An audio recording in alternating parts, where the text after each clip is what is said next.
What's up, YouTuber? So if you're watching this, you probably are looking for the question to be answered, how do you paint a garage floor? And I don't know yet, but we're gonna learn together. So today on this video, let's learn, 1, how do you do it? 2, how long does it take? And 3, how much does it cost? So stick with me and let's take this quick journey together. Since I'm like most of you guys that have other jobs, I'm just gonna grab some of the stuff that I have around the house to help me with this project to get me through so I don't break the bank. So grab a broom. I have watched other YouTube videos and it says to use a plastic watering can because we need to put some acid in it. And then I grabbed a couple things out of my shop right here. I got some protective lenses, always use those. And I got a cheap pair of gloves. So gathering stuff right now for the project here, trying to keep the cost down. You got to see this. So I don't want to spend a lot of money on this project, obviously. And so I thought, let me see if I have some degreaser. I'm opening up my cabinet and look what comes from a garage sale. It's marked driveway, concrete, masonry cleaner from DeZep.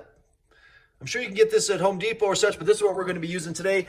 And I have about maybe 3/4 of that. So we got the degreaser. Boom, baby. What do we have here? Let's look. We got Dawn. We use a little bit of Dawn. We'll take that with us. We got to get a hose too. Thinking about that. We got to get a hose. Got one laying around here. We'll grab that. Just disconnect it and load it up. Okay, gotta get a bucket. Let's grab this bucket here. 1, 2, I got 2 buckets here. I don't think I'll need to, I'll just take one. Okay, here are our weapons so far.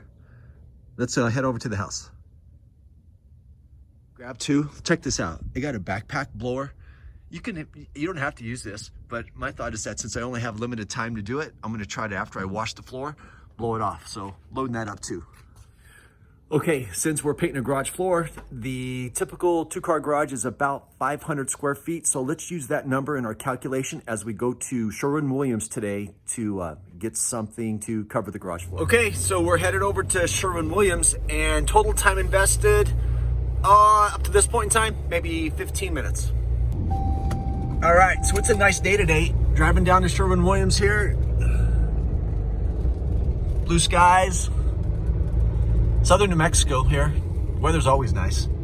Okay, here we are at Sherwin-Williams, and it looks like there's another truck here, so I think they're open. Let's go check it out. Oh yeah, they're open. Okay, so there's gonna be 2 steps today. One's gonna be to clean the floor, like degrease it, and the next one's going to be to etch it.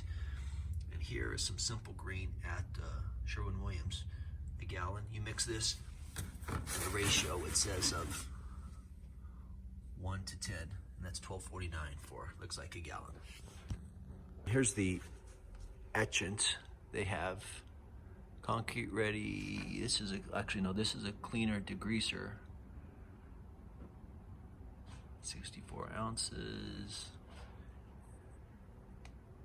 And then here's our phosphoric etchant solution. $33.99, and I'll tell you how those are the prices. Let's see how much they cover. Finding out that they have a sale today.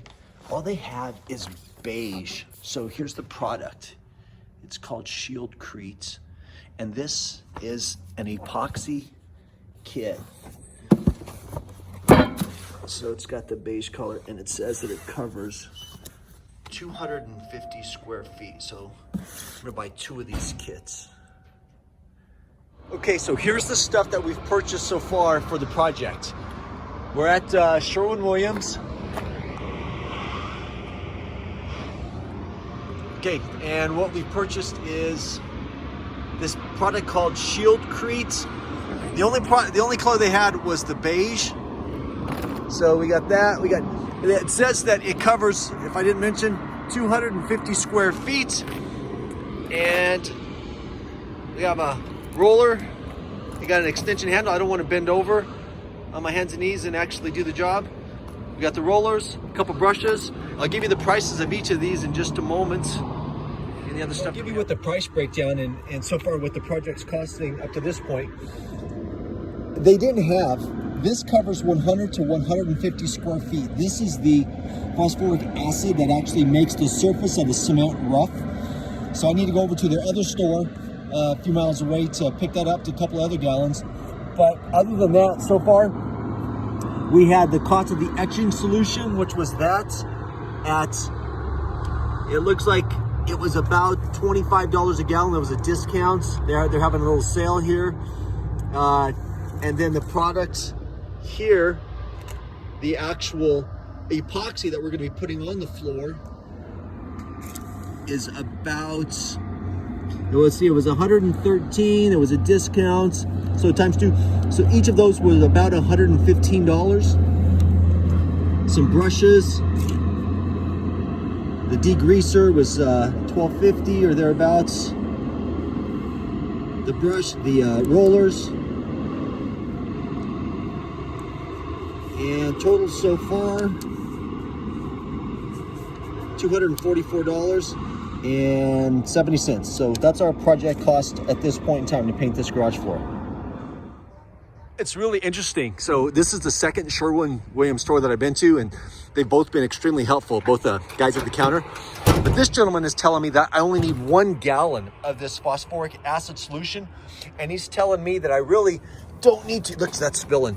I really shouldn't even use that degreaser, because he feels that might add a layer of grease to the floor to some extent, or be something that causes it to lift up. So only in the areas where you have heavy grease do you want to use the degreaser, and that makes good sense to me. So, all right, I think we got our products. We're ready to go start working on the house. Okay, so here's the stuff that we've assembled. Here's some of that driveway cleaner from the Zepp company. Some simple green. That's also degreaser and cleaner. 2 bottles of the phosphoric acid etchant. A couple buckets, rollers, watering can, sprinkling can.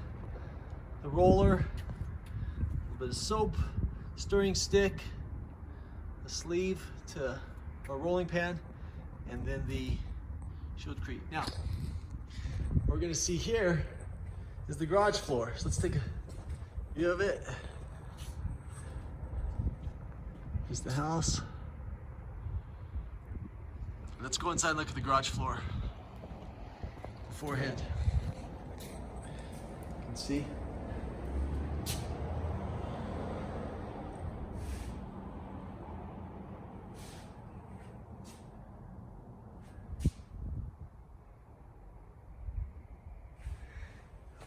Got to sweep out, obviously, all the dirt and such. The guy that was here before had a motorcycle, so some light grease stains. We'll work on those. Take a look at it. All right, and here we go. First thing we're gonna do is sweep it out. So just using a broom, we're gonna start the process of just getting all the extra dirt off here.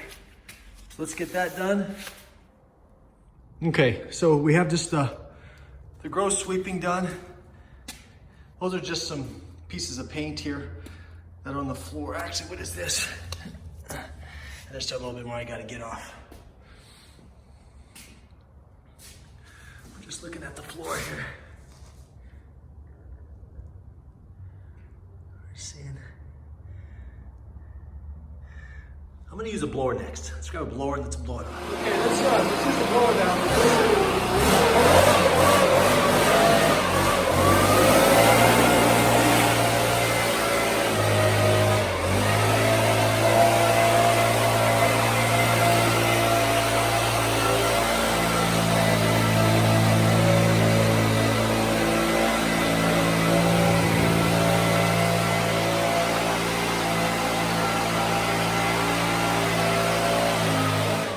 I think the blower did a pretty good job. It got off the remaining portion of the dust, and so we're ready to start to wash the floor. I'm gonna start with a little bit of soap in a 5-gallon bucket here.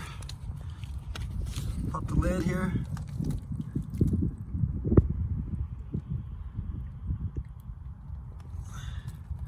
A little bit. Flip on the water.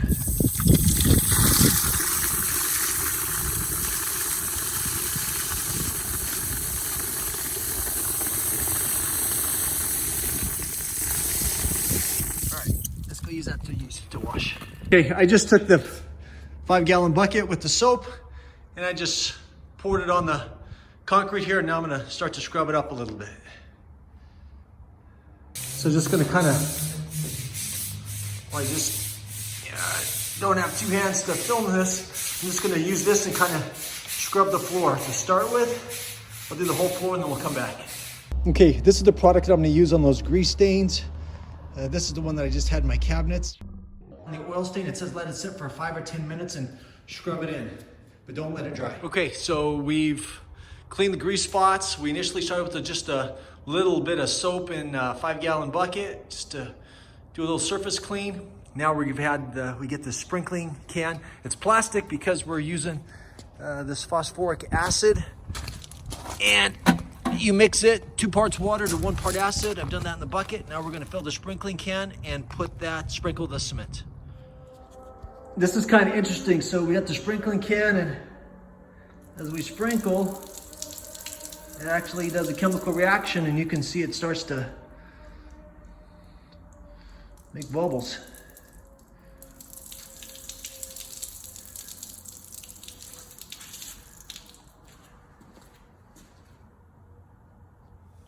Okay, it's been sitting about 5 minutes here. And I'm gonna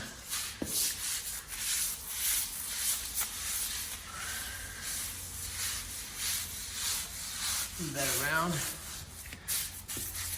Try to keep it away from the wood as much as possible. I've been doing that while I was doing the first steps as well, just trying to stay from the wood as much as possible. Here's something that I've learned. After I washed it, and I used that degreaser, I left a little bit of water on the floor because I moved directly into the next step to use the floor etchant. And I noticed that where the floor was dry and the 2 parts acid to the 1 part, it was 1 part acid, 2 parts water in that ratio, where I put it on the dry cement, the chemical reaction caused it to fizz, which means that it was actually doing its job. It's making the surface porous and rough. Where the surface was still wet, that chemical reaction didn't occur. So what's important, from what I can see, is it's important that after you do the washing and the degreasing step, that you make sure the floor is fairly dry. I mean, it probably can have some light moisture to it, but there's no areas of wetness, because then the etchant won't actually, I guess because you're diluting it, and therefore it's not doing its job. And you need that rough surface for the epoxy to get down into the porous cement so it'll actually stick. So something to be aware of. Okay, here's the floor after we went through initial step of a little wash. We did a rinse, then we did some of the degreaser.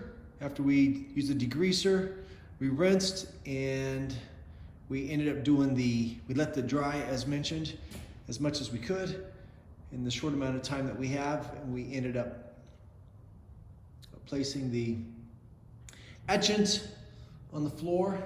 And then we did, after the etchant we scrubbed, I did 3 different rinses. So I'd rinse, then I brush it off, I rinse, I brush it off, and I rinse, I brush it off. And what we're left with is a surface that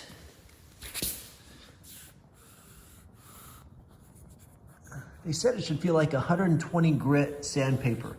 I don't feel that roughness, but it's definitely not, I mean, it's smooth, but it doesn't have that hard, rough texture that I was expecting. But here's what we have. So it's drying, and once it dries enough, we'll go ahead and put a coating on. It comes in this box. Let me go to that. Let's open this box. Let's see what's in it. So we open it, and this is the product that I got from Sherwin-Williams today. We got a guy that wants to get the chair.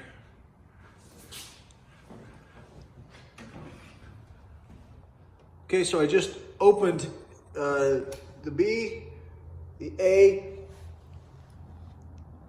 The A is almost to the top. The B, this is all that comes in it. So we're gonna pour the A and the B after we mix each of these a little bit. And then in this kit that I didn't even know, there is a slip resistant component we can put in to make, probably gives a little bit more texture. And I went and bought the product at Sherwin-Williams, the etchant, but this is a cleaner, I guess this is a cleaner degreaser. So if you didn't want to go out and buy the degreaser that we've been talking about, they actually have this in the kit, and it tells you directions how to use it. So that's available. But I'm going to mix these two together in just a moment. I'm going to start by, it says to mix each one. So this one is clear and translucent, so it doesn't look like we need to do too much to that one at all. This one over here looks like it needs to be mixed. So it says initially mix it. So we'll mix it up.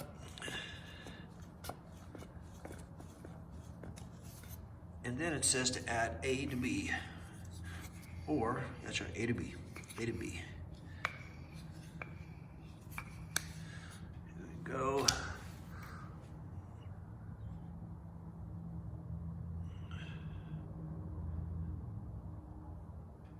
Pour that in there. All right, I'll mix it up and I'll start the process of applying it. Okay, so this can, as we saw, this was the B, had enough volume in it or enough space that we were able to add A and still be able to mix. So I've been mixing for a couple minutes and it's getting more of a nice consistency. I just wanted you to see how that looks. And, so far, it's a clean working area. It's very simple to use. Okay, so getting the steps, getting the outside component up ready to go. Trying to beat the sun going down to get this done today. I don't know if I'm gonna make it. Trim takes quite a bit of time. Okay, so the first gallon got me that far. It's kind of cool today. It's probably about 55 degrees, maybe a little warmer, maybe high 50s. It seems to go on real thick. So I'm gonna put on some of the flakes and see what that does to the color here, which give you an idea what it looks like here. As it comes along. Get the flakes, and here's what it looks like.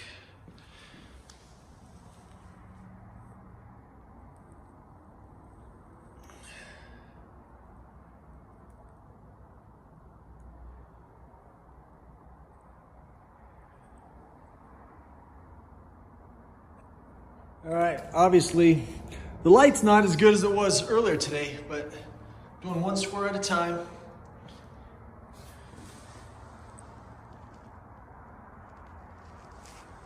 We're coming along here.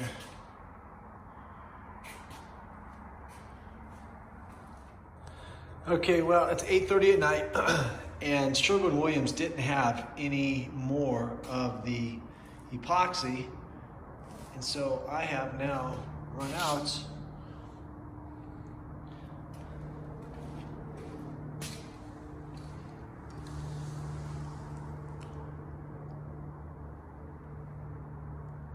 That's what it looks like so far. We'll take a look at it in the daylight tomorrow.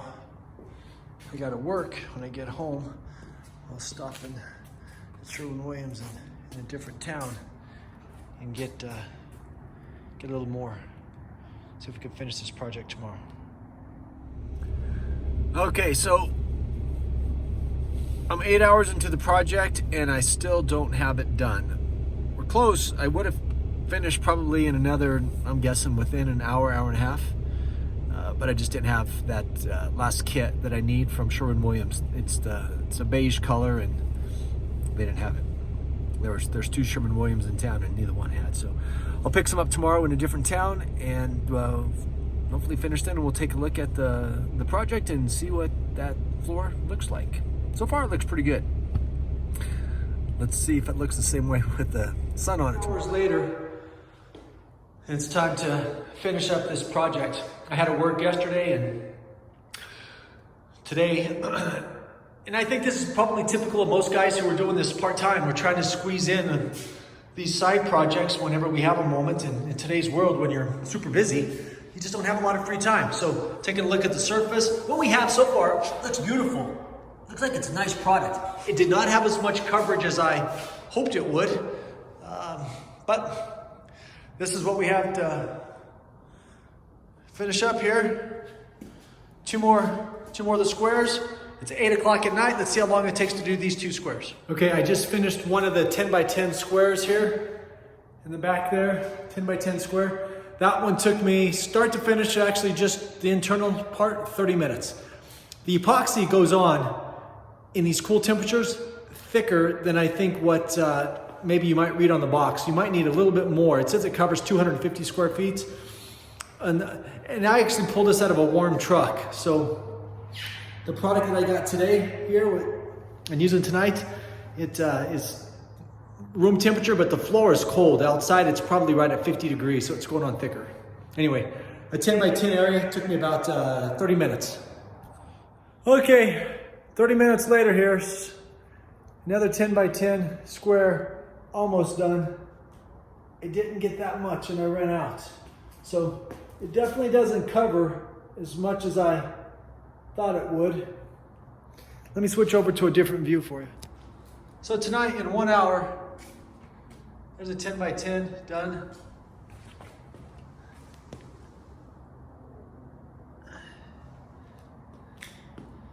This was done here 2 days ago. And we still have that much left. So yes, back to Sherwin-Williams one more time to get the final gallon to finish this up. We're almost there. Let me do a pullback shot since you've watched the video this long to see kind of where we're at.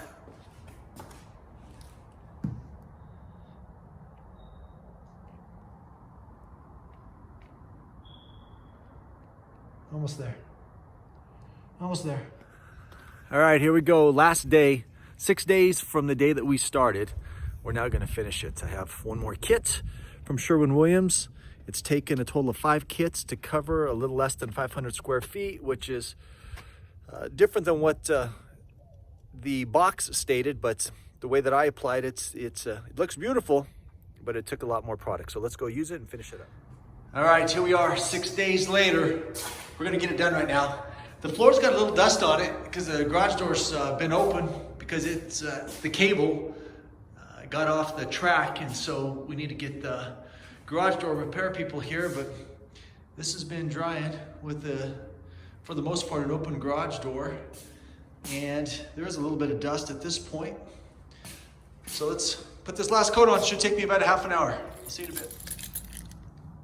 For this house, last time we'll do this, we're gonna pop these cans open, mix it up, and get it painted. If I didn't tell you before, the stir stick comes with it. Just mixing it up until it has that beige color. The directions say to mix it for 3 minutes, which your hand gets a little tired after. It's kind of thick, 3 minutes, but that's what we'll do. And then I'm going to tell you how long it takes to dry in just a moment. Think of the product that says to touch it, product should be dry in 6 hours. To recoat, wait 8 hours. Then for light traffic, 8 to 12 hours, and for heavy traffic, 3 to 4 days, 72 to 96 hours. I also use a 3/8 inch nap roller on this project. If you were at all interested in how I put on those deco flakes to kind of get it evenly, I'm doing it probably the way that you thought I was. I just reach in here, I grab some of the flakes, and just like you're probably, if you were feeding chickens, just kind of spreading it. So it has an even consistency to it.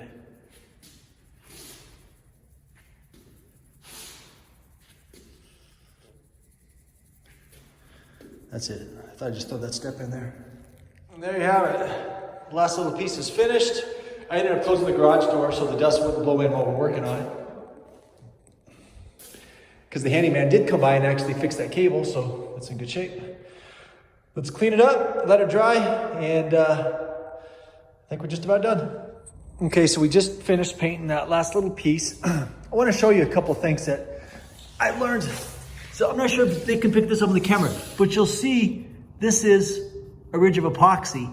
I painted this earlier on the very first day than I did. Obviously, this piece got painted a few days later, actually a couple days later. But, so if someone really was looking for perfection, soon as you have any excess any place, you want to work in small areas so when it doesn't dry and leave that type of ridge.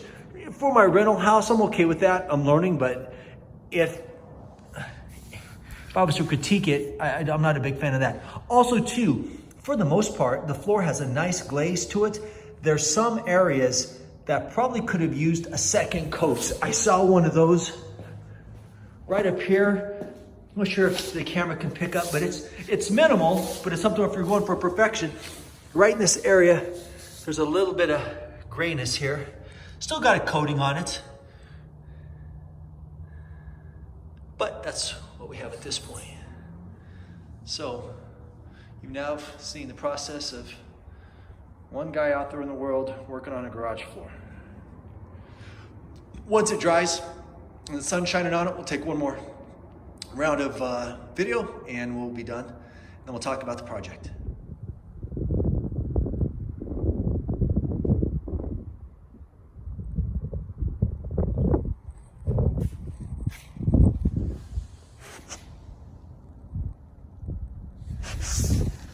You can see right here, it's really smooth.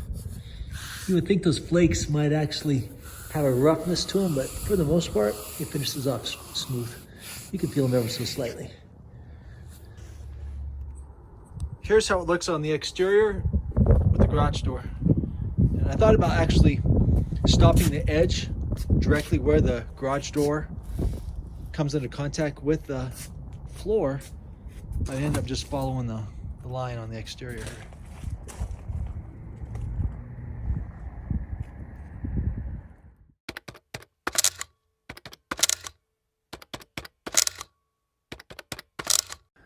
Okay, so our total cost of the project was about $500, maybe just a little bit less than that, and that's because it took so many cans of that product, of the Sherwin-Williams.